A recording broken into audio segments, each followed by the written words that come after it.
পাশাপাশি নজর রাখবো রাজস্থান থেকে উদ্ধার রায়নার কিশোরী। হাইকোর্টের নির্দেশে সিবিআই তদন্তে হদিশ। 2 বছর পর রাজস্থানের পালি থেকে উদ্ধার করা হয়েছে। শরদিন্দু প্রতিনিধি আমাদের সঙ্গে রয়েছেন। শরদিন্দু, যাদের গ্রেফতার করা হয়েছে কোন জায়গা থেকে গ্রেফতারি? দেখো, রায়নার খালেরপুরের নাবালিকা 2 বছর আগে বাড়ি থেকে টিউশনি পড়ার নাম করে ঘর থেকে বেরিয়েছিল এবং তারপর থেকেই তার হদিশ পাওয়া যাচ্ছিল না এবং সেই ঘটনায় তাকে খুঁজে বের করার জন্য সিবিআই তদন্তের নির্দেশ দিয়েছিল হাইকোর্ট। এবার 2 বছর পর রাজস্থান থেকে সেই নাবালিকাকে উদ্ধার করলো সিবিআই এবং এই ঘটনায় 5 জনকে গ্রেফতার করা হয়েছে এবং এই 5 জনের মধ্যে রয়েছে ভরত কুমার, জগদীশ কুমার, মীনা দাপুবেন, রতা রাম এবং দিলীপ কুমার নামে 5 জন এবং তারা সকলেই ওই রাজস্থানেরই বাসিন্দা এমনটাই জানা যাচ্ছে। এবং যেটুকু সিবিআই মনে করছে কোনো পাচার চক্রর সঙ্গে এই ঘটনার সঙ্গে যুক্ত থাকতে পারে এবং এই রাজ্যেও তাদের হাত রয়েছে এবং সেভাবেই তাকে রাজস্থানে পাচার করে দেওয়া হয়েছিল বলে মনে করা হচ্ছে। এখন সিবিআই তাদেরকে হেফাজতে নিয়ে বিস্তারিত জিজ্ঞাসাবাদ করে কিভাবে এই নাবালিকা রায়না থেকে রাজস্থানে পৌঁছলো তার সে ব্যাপারে বিস্তারিতভাবে জানতে পারবে। বেশ। পুরুলিয়া পুরসভায় রেনকোট বিতর্ক। পুরকর্মীদের রেনকোট দেওয়া নিয়ে দ্বন্দ্ব। টেন্ডার ছাড়াই রেনকোট বিলির অভিযোগ সামনে আসছে। পুর বোর্ডের সঙ্গে আলোচনা ছাড়াই এই সিদ্ধান্ত। প্রতিনিধি ইন্দ্রজিৎ এই মুহূর্তে আমাদের সঙ্গে রয়েছেন। ইন্দ্রজিৎ, পুরপ্রধানের বিরুদ্ধেই কি এই অভিযোগ? দেখো প্রিয়াঙ্কা, একেবারেই একাধিক কাউন্সিলর অভিযোগ করছে যে বোর্ড মিটিং এ কোনো আলোচনা না করেই, টেন্ডার না করেই ইচ্ছে মতো কাজ করেছেন পৌরপ্রধান এবং তিনি টেন্ডার না করে যে রেনকোট পারচেজ করেছেন বা দিয়েছেন পৌরকর্মীদের সেটা ঠিক হয়নি। এই বোর্ড মিটিং এ জানানো উচিত ছিল। যদিও পৌরসভার চেয়ারম্যানের দাবি যেটা সংবাদ মাধ্যমে বলার কোনো প্রয়োজন ছিল না, সেক্ষেত্রে চেয়ারম্যানকে সরাসরি বিষয়টি জানানো উচিত ছিল এবং পাশাপাশি তিনি বলেছেন যে হচ্ছে বৃষ্টির সময় তড়িঘড়ি এই বিষয়টির সিদ্ধান্ত নিতে হয়। অন্যদিকে এই সিদ্ধান্তের বিরোধিতা করেছে একাধিক কাউন্সিলর। তৃণমূল পরিচালিত পুরুলিয়া পৌরসভার চেয়ারম্যানের বিরুদ্ধে একেবারেই মুখ খুলে যে কাউন্সিলররা, তাদের যে অভিযোগ যে একটা রেইনকোট যখন কেনা হচ্ছে তা পৌরসভার নিয়ম মেনে বা বোর্ড মিটিং এ পাশ করেই কেনা উচিত ছিল, সেক্ষেত্রে নিয়ম মানেননি তিনি। বেশ।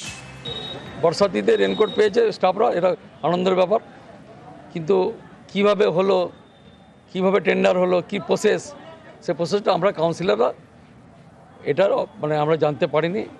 এটা আমাদের দুর্ভাগ্য বলতে পারেন। 700-800 রেনকোট কেনা হয়েছে, কোন কোয়ালিটি দিয়েছে, কে দিয়েছে, আর নিশ্চয়ই এটা টেন্ডার প্রসেস হওয়া উচিত ছিল। কিছু কিছু কাজ আছে যেগুলো ইমার্জেন্সি বেসিসে অর্ডার হয়ে যায়। 1 লাখ টাকার উপরে কাজ হলে টেন্ডার হবে। এফও আছেন, তিনি দেখবেন এডুকেশন ঠিক নিয়ম হচ্ছে কিনা, তার জন্য এক্সিকিউটিভ অফিসার আছেন। কাউন্সিলররা এটা সংবাদ মাধ্যমে বলছে কেন?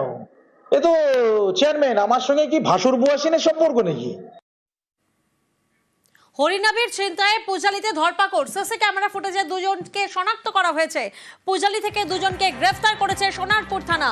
3রা আগস্ট ব্যবসায়ীর ব্যাগ ছিনতাইয়ের ঘটনা এবং সেই ঘটনায় 2 জনকে গ্রেফতার করা হয়েছে।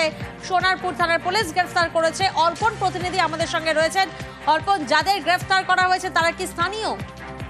দেখো, পূজালি এলাকা থেকে তাদেরকে গ্রেফতার করা হয়েছে। জাকির শেখ আর রিয়াজউদ্দিন শেখ, এই 2 জনকে গ্রেফতার করা হয়েছে। সিসি ক্যামেরার ফুটেজে তাদের ছবি আসে এবং তার তদন্তে নেমে এই 2 জনকে শনাক্তকরণ করা হয়। বাকি 4 জনের খোঁজ চালানো হচ্ছে। ধৃত 2 জনকে আজ বারুইপুর মহকুমা আদালতে পেশ করা হবে এবং নিজেদের হেফাজতে নিয়ে তাদেরকে জিজ্ঞাসাবাদ চালাবে। তারা যে আগ্নেয়াস্ত্র উঠিয়ে শাসানি দিয়েছিল এবং তারা কি পরিকল্পনা ছিল, তাদের সঙ্গে যারা যারা ছিল স্থানীয় কেউ জড়িত কিনা, তারা কিভাবে জানলো যে ওই ব্যবসায়ী ওই সময় টাকা নিয়ে তারা বাইকে করে ফিরছে, সব বিষয়ে তো খতিয়ে দেখার চেষ্টা করছে তদন্তকারী আধিকারিকরা। 2 জনকে হেফাজতে নেওয়ার পরেই এই ঘটনার পূর্ণাঙ্গ তথ্য পুলিশের হাতে আসবে এবং যার সঙ্গে জড়িত রয়েছেন তাদেরকে গ্রেফতার করা সম্ভব হবে বলে পুলিশ সূত্রে হচ্ছে এবং এই 2 জনকে আজ বারুইপুর মহকুমা আদালতে পেশ করা হয়েছে। একেবারে সবুজ বাঁচাতে গাছে রাখি। বাঁকুড়ায় জয়পুরের জঙ্গলে রাখি বন্ধন। হিঙ্গলগঞ্জে ম্যানগ্রোভে রাখি পরালেন স্থানীয়রা।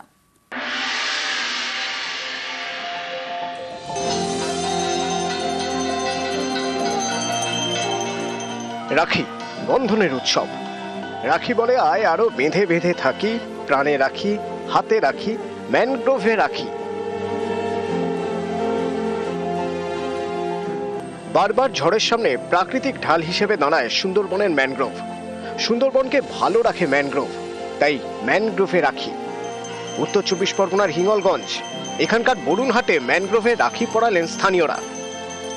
তোমরা ম্যানগ্রোভ বাঁচানোরই একটা বার্তা দিলাম, যাতে আমরা মানে কারণ ম্যানগ্রোভ বাঁচলেই তো আমাদের এই বাঁধ বাঁচবে, আমাদের গ্রাম বাঁচবে। সেই জন্যই আমরা আজকে ম্যানগ্রোভকে গাছ মানে রাখি পরিয়ে সম্বন্ধ জানাম যে আমাদেরকে ম্যানগ্রোভ বাঁচাতে হবে। ম্যানগ্রোভ বাঁচালেই আমাদের বাঁধ বাঁচবে, গ্রাম বাঁচবে। নদীর ধারে এই গাছগুলো মানে ম্যানগ্রোভকে বাঁচিয়ে আমরা বাঁচতে পারি। ম্যানগ্রোভকে ওই জন্য সেই উপলক্ষে আমরা রাখি পরিয়েছি। আর একটি গাছ একটি প্রাণ আমরা সবাই জানি, সেই কারণে ম্যানগ্রোভকে রাখি পরানো।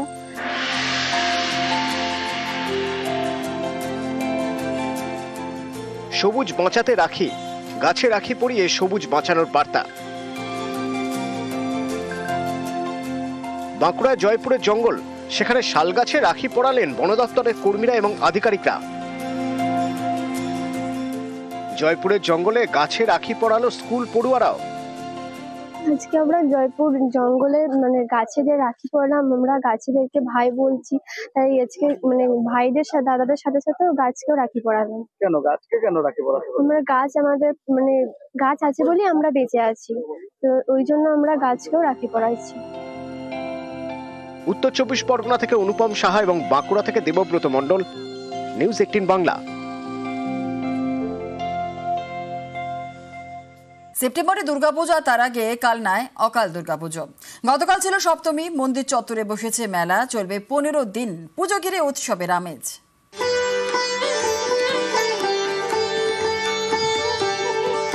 নানা রঙের আলো, বসেছে মেলা, সেজে উঠেছে মন্দির। দুর্গাপুজোর আগেই দুর্গাপুজোর আমেজ। কালনায় মহিষ মর্দিনী পুজো। আমরা আনন্দ করি, আমাদের খুব ভালো লাগে এবং সবাই এখানে মিলিত হয়। আমাদের অনেক পুরনো বন্ধু বান্ধবের সঙ্গে এখানে দেখা হয়। এইরকম পুজোর অপেক্ষায় আমরা অনেক দিন ধরে আশা করে থাকি।